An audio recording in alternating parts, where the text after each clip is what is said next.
గత 30 ఏళ్లుగా జరుగుతున్న అన్యాయానికి ప్రతీకగా మేమైతే గత వారం రోజులుగా ఉద్యమాలు పోరాటాలు చేస్తున్నాము. మా గ్రామాన్ని, మా పెద్దతుమ్మడం గ్రామాన్ని మండలంగా ప్రకటించాలని మేమైతే ఇప్పటివరకు ఈ వారం రోజులు జరిగిన కార్యాచరణ మీరైతే ఫాలో అవుతున్నారు.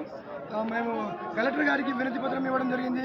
ఇక్కడ నుంచి ఒక 100-200 మంది కారు వేసుకెళ్ళి కర్నూలుకి వెళ్ళేసి, అలాగే ఎంఆర్ఓ గారికి ఇవ్వడం జరిగింది, ఎంపీడీఓ గారికి జరిగింది, అలాగే నిన్న బీజేపీ డిస్ట్రిక్ట్ ప్రెసిడెంట్ గారికి కూడా ఇవ్వడం జరిగింది. మా సైడ్ నుంచి ప్రతి ప్రయత్నం మేము చేస్తున్నాము. నిన్న అనగా పెద్దతుమ్మల గ్రామంలో మేమైతే రాస్తా రోకోకి మరియు స్వచ్ఛందంగా ఊరు బంద్కి పిలుపునిచ్చాము. పెద్ద ఎత్తున ప్రజలు పాల్గొని ఈరోజైతే వాళ్ళు ఈ రాస్తా రోకోని స్వచ్ఛంద బంద్ని అయితే విజయవంతం చేసినారు. ముందుగా వాళ్ళందరికీ ధన్యవాదాలు చెప్పుకుంటాను నేను. దాంతోపాటు మీరు ఇంతకుముందు అడిగారు మీ భవిష్యత్ కార్యాచరణ ఏంటి అనేసి. మేము మా ఊరి యువతగా చెప్తున్నాము, మాకు ఇంకా నెల రోజుల టైం ఉంది. ఈ నెల రోజుల టైంలో ప్రతిరోజు ఈ ఉద్యమం కొనసాగుతుంది, ఈ పోరాటం కొనసాగుతుంది. మేము ప్రతి ఆఫీస్ని ముట్టడిస్తాం, ప్రతి అధికారిని ప్రశ్నిస్తాం. మాకు జరిగిన అన్యాయాన్ని ప్రతి ప్రజానిధి దగ్గరికి వెళ్ళేసి మేము వాళ్ళని ఆరా తీయడం జరుగుతుంది.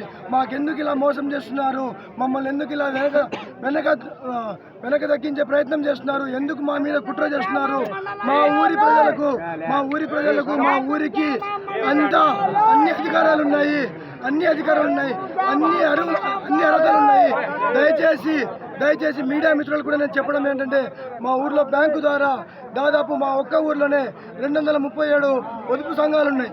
దాదాపు చుట్టుపక్కల 10 గ్రామాల నుంచి 780 గ్రూపులు ఉన్నాయి. 30 కోట్ల వరకు వాళ్లకు లోన్ ద్వారా ఇవ్వడం జరిగింది.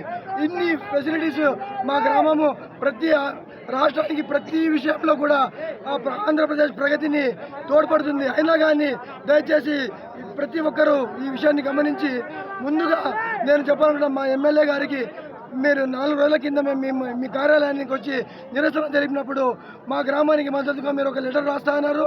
ఆ లెటర్ కాపీ మాకు ఇంతవరకు అందలేదు. ఆ లెటర్ అందితే కూడా మేము ఆ లెటర్ని తీసుకుని మద్దతుగా ముందుకెళ్ళే ప్రయత్నం చేస్తాము.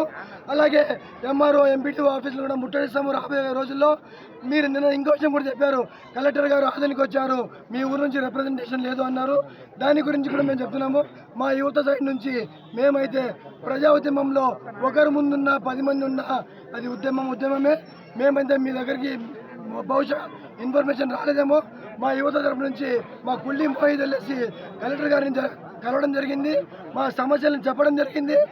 మీరు మాకు వచ్చిన ప్రతి విషయాన్ని కూడా మేము అందిపుచ్చుకుంటాము. అలాగే మీడియా ముఖ్యంగా మేము చెప్తున్నాము అంటే, రేపు ఇంకో వారంలో కూడా మేము మా గౌరవనీయులైన చంద్రబాబు గారి అపాయింట్మెంట్ కోసం ట్రై చేస్తున్నాము. నారా లోకేష్ గారు ఇప్పుడు విదేశీ పర్యటన కోసం వెళ్తున్నారు, వాళ్ళ అపాయింట్మెంట్ మాకు దొరకట్లేదు.